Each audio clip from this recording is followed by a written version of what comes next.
कक्षा 12 लेखा शास्त्र हम पढ़ रहे हैं।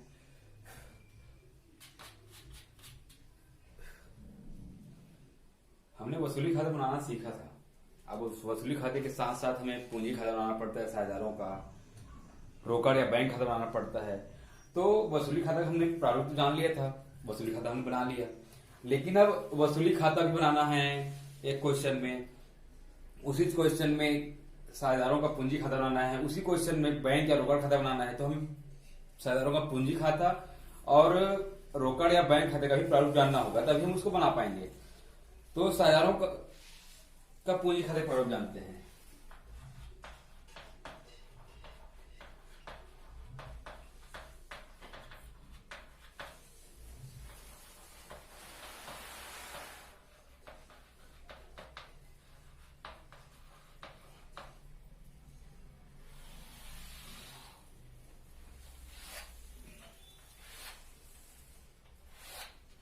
ठीक है, ये डीआर रहेगा,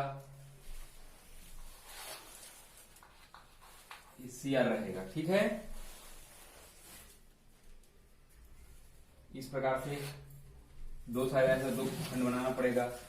उसका एक्स नाम है तो ये वाई नाम रहेगा, एक्स वाई इधर भी रहेगा, दोनों साइड रहेगा। ठीक है, और ये बिना रहेगा आपका। दो साइड है दो खंड बनाना पड़ेगा, तीन साइड है तो तीन खंड बनाना पड़ेगा, जैसे ये बनाए हम। ठीक है,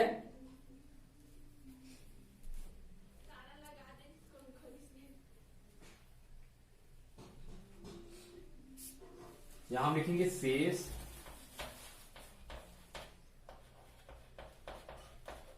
लाया गया। ठीक है, पूंजी आहरण संपत्ति पक्ष में पाए जाने पर हम यहां लिखेंगे पूंजी आहरण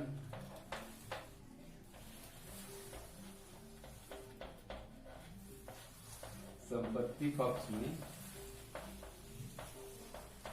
पाए जाने पर।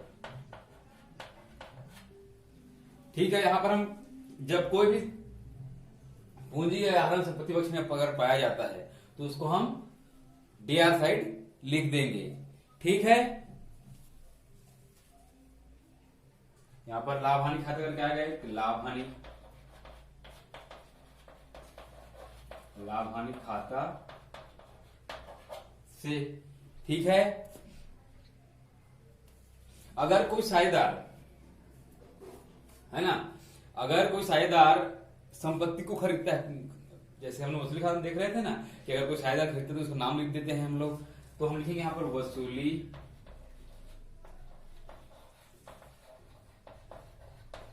खाता से संपत्ति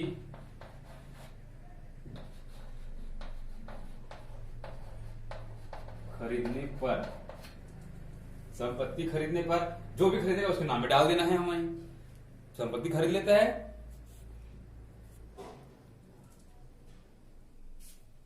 वसूली खाता से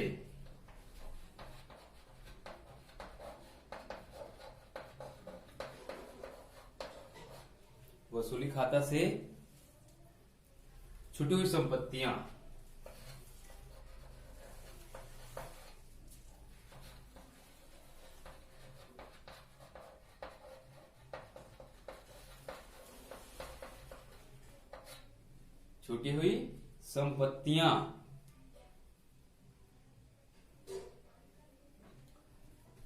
फिर से वहां लिखेंगे वसूली खाता से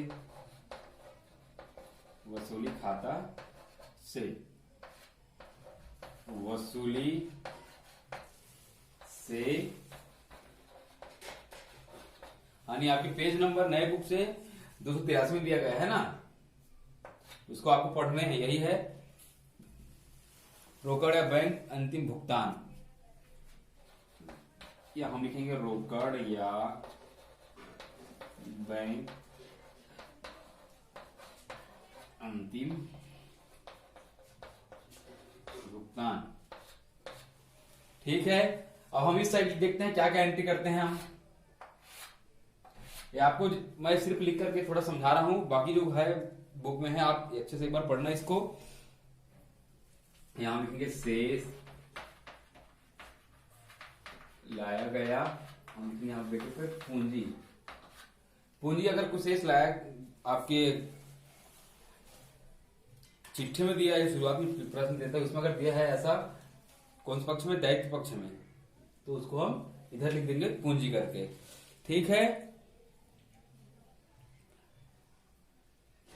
अविभाजित लाभ खाता को लाभ नहीं, अविभाजित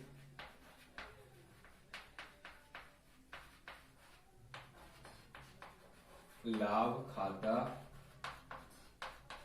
को, जैसे कई चीज होते हैं जो फंडिंग बनाए रहते हैं, संचय किए रहते हैं, उसको शायद आपस में बांटेंगे, तो जैसे लाभ हानि संचय हम लिखेंगे यहाँ पर, लाभ हानि संचय। ठीक है। संचिति कोष, महिला क्षतिपूर्ति कोष, संचिति कोष,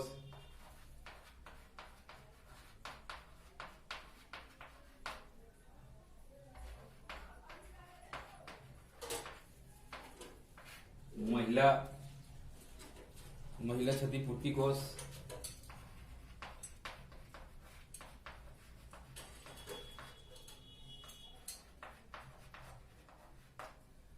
ये सब लिखेंगे, है ना, आदि।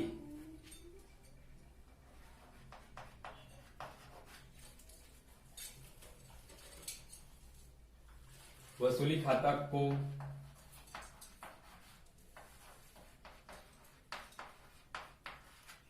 अगर कोई दायित्व तो पढ़ाने की जिम्मेदारी लेता है, कोई भी एक साझेदार तो दायित्व लिए। ठीक है।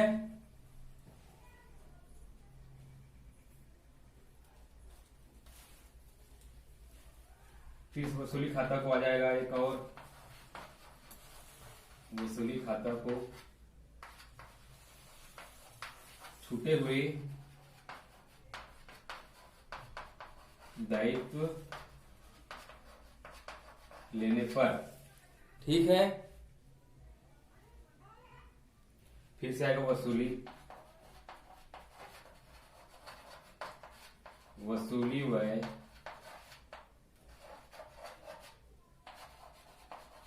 चुकाए। अगर कोई शायद वसूली व्यय चुकाता है, भाई मैं चुकाता हूँ वसूली व्यय को करके, तो हम उसको इधर लिख देंगे वसूली खाता से करके। फिर से वसूली, वसूली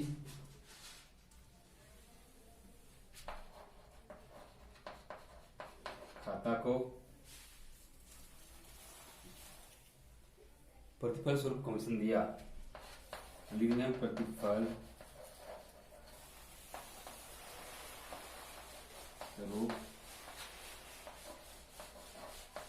कमीशन दिया। बैंक या रोकड़ खाते को शायद अंतिम राशि लाई गई, बैंक या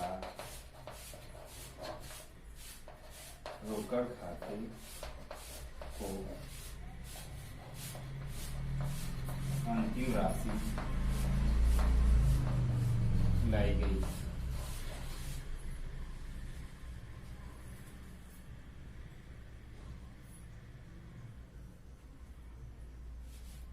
ठीक है। तो इस प्रकार से आपको एक प्रारूप दिया गया है बुक में, उसको आपको एक बार पढ़ने हैं अच्छे से। ठीक है। ब्लैक में छोटा होने का नजर नजर लिखना पड़ जाता है।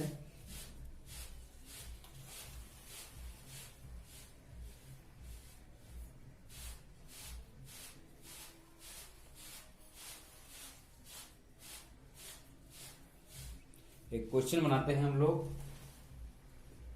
रोकड़ खाता बैंक खाता का प्रारूप आप देख लेंगे, मैं नहीं बताऊंगा। एक क्वेश्चन बना के देखते हैं। ठीक है।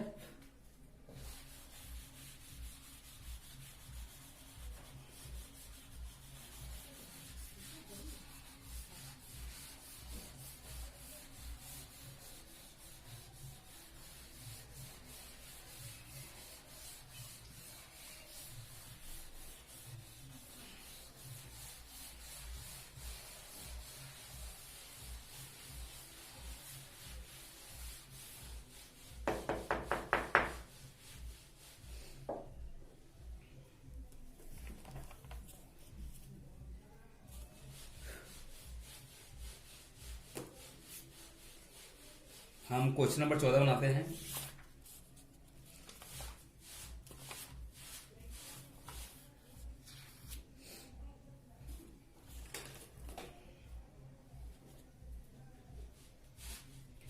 क्वेश्चन नंबर 14 बनाएंगे। इसमें बनाना पड़ेगा वसूली खाता एवं पूंजी खाता। ठीक है, क्वेश्चन नंबर 14 में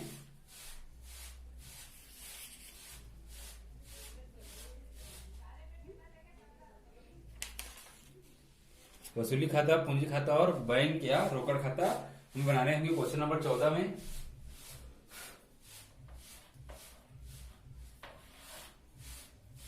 ठीक है, तो हम क्वेश्चन में एक बार पढ़ते हैं अच्छे से। क्वेश्चन में दिया है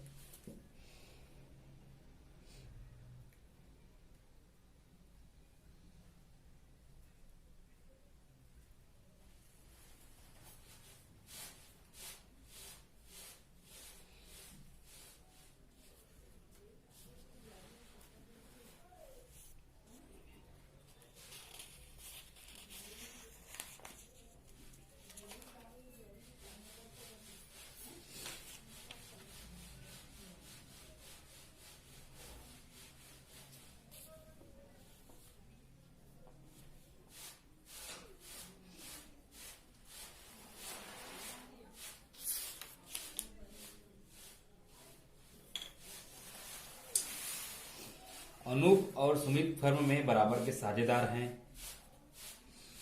वे 31 दिसंबर 2006 को फर्म के समापन का निर्णय लेते हैं। जब चिट्ठा निम्न है, निम्न आपके पास चिट्ठा दिया रहेगा। विविध लेनदार दिया है 27,000 रुपए, संचय कोष दिया 10,000 रुपए, ऋण दिया है 40,000 रुपए, पूंजी दिया गया है दोनों का अलग अलग 60,000 रुपए। तो इस प्रकार से दिया गया है। ठीक है, तो सबसे पहले हमें क्या बनाना पड़ेगा? सबसे पहले हमें बनाना पड़ेगा वसूली खाता। क्या बनाना पड़ेगा? वसूली खाता।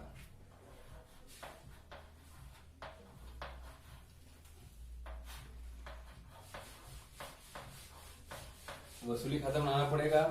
ठीक है, EDR और ये CR।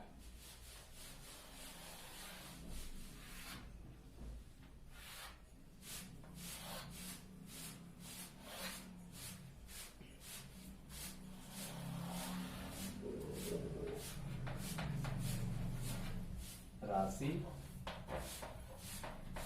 विवरण, राशि,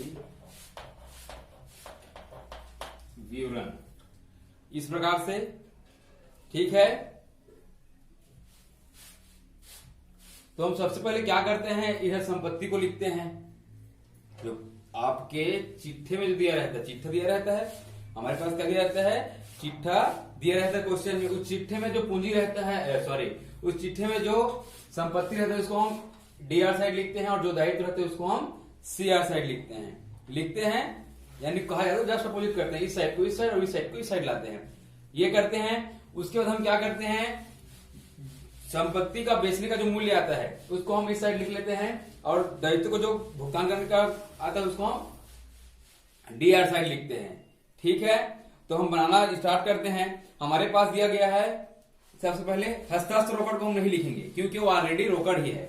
वसूली खाते का मतलब ये होता है कि संपत्तियों को रोकड़ में तब्दील करना, ताकि हम दायित्वों को पूरा कर सके, यही रहता है। लेकिन हमारे पास अगर पहले से ही रोकड़ है तो इसको हमें कुछ भी लिखने की आवश्यकता नहीं है। वसूली खाते में तो लिखने की आवश्यकता इसको नहीं है, आगे इसकी आवश्यकता पड़ेगी, अगले खाते में हम उसको देखेंगे। लेकिन वसूली खाता इसलिए बनाया जाता है ताकि संपत्तियों को बेचकर रोकड़ प्राप्त किया जा सके और दायित्वों का भुगतान करने में आसानी हो। तो ऑलरेडी ये दिया गया है हस्ताक्षर रोकड़, मतलब इसको हमें लिखने की आवश्यकता नहीं है। तो हम देखते हैं विविध देनदार। हमारे पास विविध देनदार दिया है, तो हम लिखेंगे विविध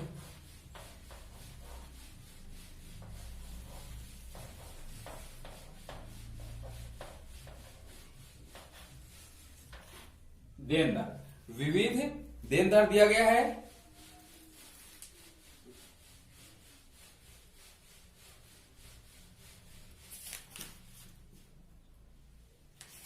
विविध देनदार दिया है, विविध देनदार है 12,000 रुपए, ये 12,000 रुपए हो गया। ठीक है, संयंत्र दिया है,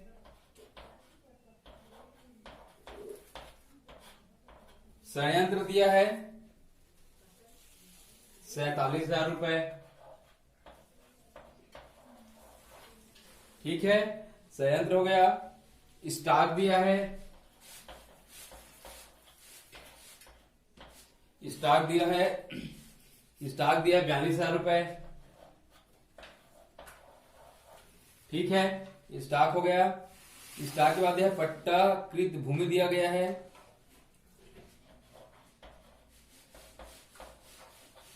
पट्टाकृत भूमि, पट्टाकृत भूमि दिया है हमारे पास 60,000 रुपए का, हम ये 60,000 लिख लिए। ठीक है, 60,000 लिख लिए हमने। और फर्नीचर दिया गया है, फर्नीचर दिया गया है आपका 25,000 रुपए का। ये हमारे पास जो उपस्थित संपत्ति था उसका एंट्री हमने कर लिया। अब हम इधर एंट्री क्या करेंगे, इधर एंट्री हम करेंगे वे समस्त दायित्वों का, क्या करेंगे, समस्त दायित्वों का हम एंट्री करेंगे। तो विविध लेनदार दिया गया है तो विविध लेनदार लिख लेंगे, विविध लेनदार, विविध लेनदार दिया गया है 27,000 रुपए, हम यहां पर 27,000 लिख लिए। ठीक है ना। दायित्व पक्ष को देखते हैं। अब संचय कोष की एंट्री हम इसमें नहीं करेंगे।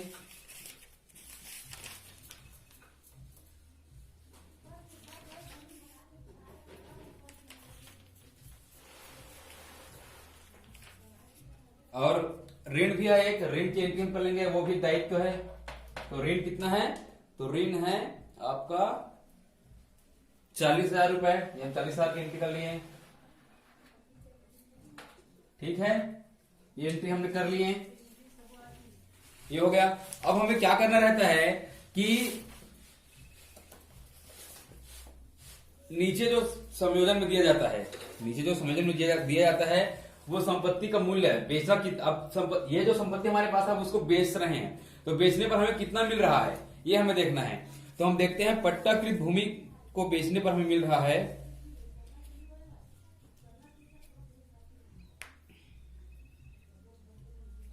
तो हमें मिल रहा है, तो इधर लिखते हैं, तो हम लिखेंगे इसको बैंक खाता को। बैंक या रोकड़ मिलता है, ये तो भाई रोकड़ मिलता है या बैंक से मिलता है, हमें बेचेंगे तो देखते हैं हम पट्टाकृत भूमि से मिलता है,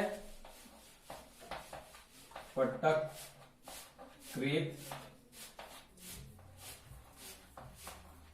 भूमि, पट्टाकृत भूमि से हमें मिलता है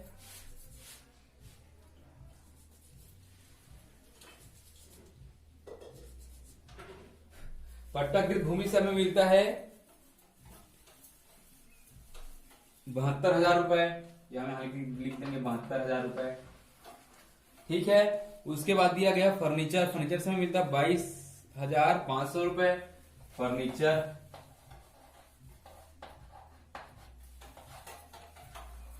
₹22,500 हमने लिख दिए।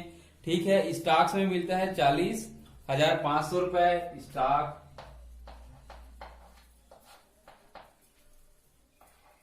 ₹40,500 हमने क्या किया है, शुरुआत में इधर संपत्ति को लिखा, इधर देनदार को लिखा।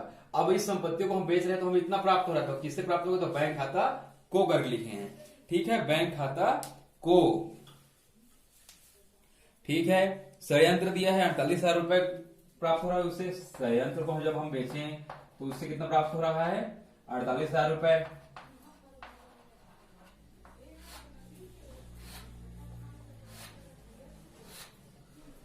ठीक है, संयंत्र हो गया। विविध देनदार है,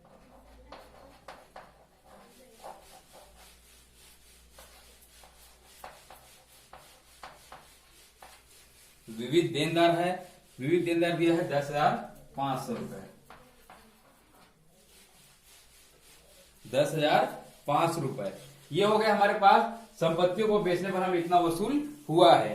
अब हमें क्या होता है, हम आगे देखते हैं। हमारे पास जो दिया गया है संयोजन में, लेनदारों को 25,500 का भुगतान पूर्ण तारीख के लिए किया गया, यानी कि लेनदार का जो हमने भुगतान किया, लेनदार हम लिखेंगे बैंक खाता से, बैंक खाता से किया हमने, तो लेनदार का भुगतान कितना किया हमने, लेनदार जो हमारा दायित्व है, जो हमसे लेने वाला हमारा दायित्व हुआ, तो लेनदार को हमने दिए हैं 25,500 रुपए, नीचे दिया गया है 25,500 रुपए, या सीधा डायरेक्ट लिख देते हैं ना, 25,500 रुपए हमने दिए। ठीक है, आगे दिया है वसूली व्यय की राशि 25 रुपए है, वसूली व्यय की राशि भी हमें यही लिखना होगा, तो हम लिखेंगे वसूली व्यय, वसूली व्यय कितना हुआ, वसूली हुआ 2500 रुपए हुआ। ठीक है,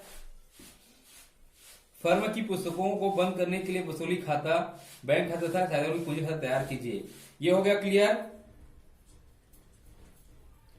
अब हमारे पास और कोई भी चीज एंट्री करने की आवश्यकता नहीं है। अब हमें ये देखना है इधर कौन करना है, उधर कौन करना है। जिधर ज्यादा होगा और जिधर कम होगा, उधर कम होगा उसको, जितना भी कम होगा उसको साझेदारों के मध्य बराबर में बांट देना है। क्यों बराबर में बांट देना है? क्योंकि आपके क्वेश्चन के पहले ही दिया गया है कि साझेदार समान रूप से है, किसका किसका, अनूप और सुमित का। तो हम लिखेंगे यहां पर साझेदारों के पूंजी खाता से अनूप और सुमित का। तो हम इधर को काउंट करेंगे, इधर काउंट करेंगे, जितना भी कम आएगा उसको दोनों में बराबर में बांट देना है। तो बराबर बांटने पर हमारे पास ये 6500 के लगभग डिफरेंस आएगा, तो हम बराबर बांटेंगे तो 3250 और 3250 आएगा, 3250 और ये 3250, 6500 इसका डिफरेंस आएगा।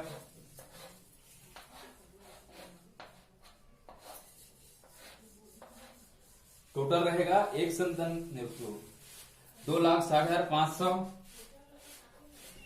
2,60,500, ये रहेगा 2,60,500। इस प्रकार से ये जो है हमारे पास वसूली खाता तैयार हो गया। अब वसूली खाता के बाद हमें पूंजी खाता बनाना है। क्या बनाना है? पूंजी खाता बनाना है। साझेदारों का पूंजी खाता बनाना है। ठीक है,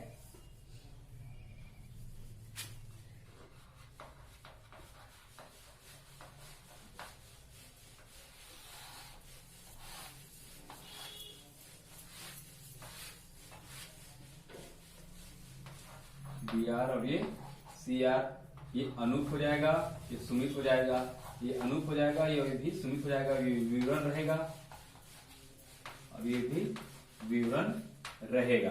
तो हम देखते हैं। ठीक है, सबसे पहले हमारे पास जो चिट्ठे में दिया गया है, चिट्ठे में दिया गया है पूंजी करके 60,000 और 60,000। चूंकि वो दायित्व पक्ष में है उसको हमें इस साइड लिखना है, तो हम लिखेंगे इसको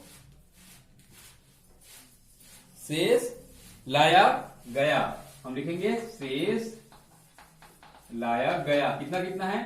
तो 60,000 रुपए। आप चिट्ठी में देखना 60,000 रुपए दिया गया है।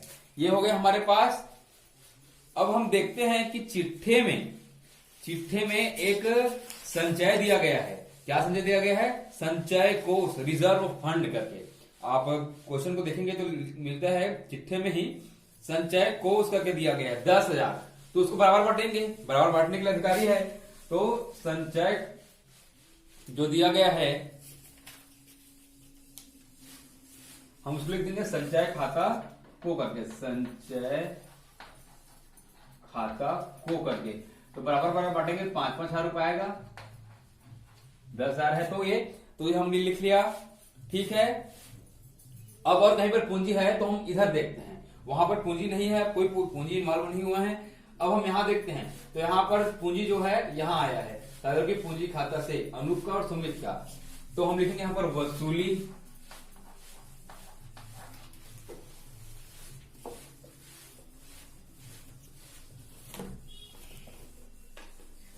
वसूली खाता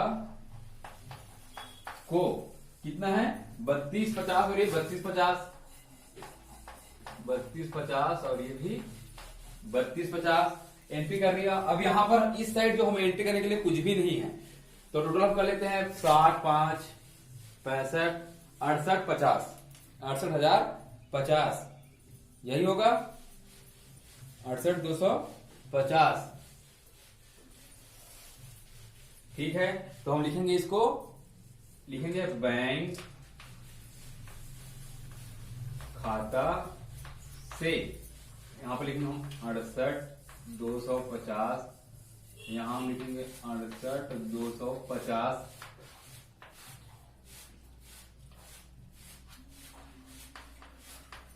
68,250 68,250।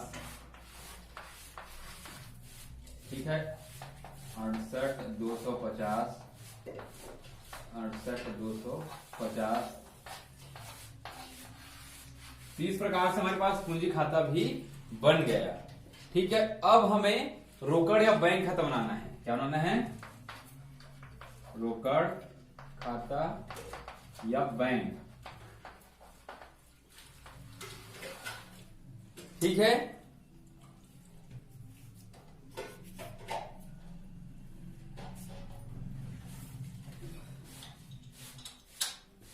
सबसे पहले हम चिट्ठे को देखते हैं, चिट्ठे में कहीं पर रोकड़ है क्या।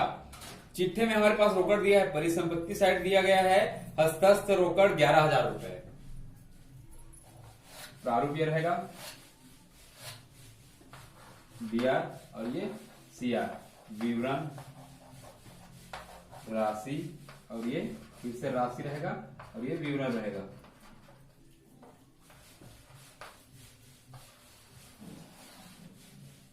ठीक है, तो हम देखते हैं कि हस्तस्थ रोकड़ दिया गया है 11,000 रुपए, तो हम उसको इधर ले लेंगे, इधर ला लेंगे। ठीक है, उल्टा साइड शेष लाया गया कितना 11,000 रुपए। ये हो गया 11,000 हो गया। अब हम इसमें देखते हैं कहीं पर रोकड़ दिया है क्या या बैंक दिया है क्या। तो हम देखते हैं बैंक यहां दिया गया है, बैंक दिया है। ठीक है, तो वो लेनदार है, वसूली वह है, ये दोनों में अगर कितना दिया गया है 67।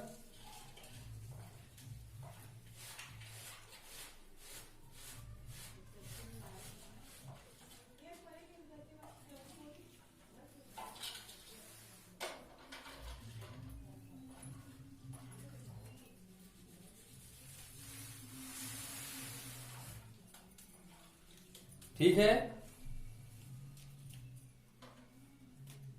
यहां पर एक थोड़ा गलती होता है ना, यहां लोन भी आएगा। लोन कितने का हमारे पास 40,000 रुपए। तो देखते हैं हम, हमारे पास टोटल आता है 25,000 और 2,250 और 40,000 जब जोड़ते हैं हम, तो हमारे पास आता है वसूली खाता को करके, तो हमारे पास आएगा 68,000। ठीक है, ये हो गया बैंक खाता है हमारे पास, यही बस था। अब हम देखते हैं इधर,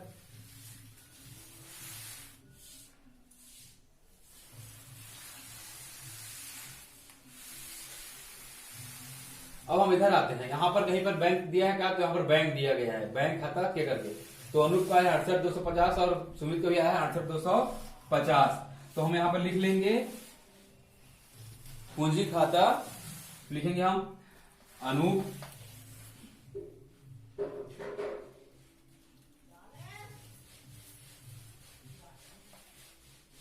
ये लिख देते हैं ना, अनूप के पूंजी खाता से 68,250 और एस के पूंजी खाता से 68,250। ठीक है, आप लोग बुक को ध्यान से देखेंगे, क्वेश्चन क्या दिया है ना। ये हो गया। अब हम देखते हैं यहां पर कहीं पर भी बैंक खाता आया है क्या, इस साइड एंट्री करने के लिए। तो हम देखते हैं यहां पर आया है बैंक खाता, सभी बैंक खाते में है। ठीक है, तो हम यहां पर बैंक खाता में लिख सकते हैं ना, यहां लिखेंगे वसूली खाता से। तो सबको हम जोड़ेंगे, तो सबको जोड़ने पर हमारे पास आता है 1,93,500, 1,93,500 रुपए आता है। ठीक है, रोकड़ खाता का यही है कि दोनों साइड बराबर आएगा, तो 2,04,500 इधर भी आएगा, 2,04,500 इधर भी आएगा, 2,04,500, 2,04,500। तो दोनों साइड बराबर आना चाहिए। आप लोग खुद ट्राई करेंगे तब होगा, है ना। आप लोग अच्छे से ट्राई करेंगे, उसके बाद जो भी परेशानी आएगा मुझे बताएंगे।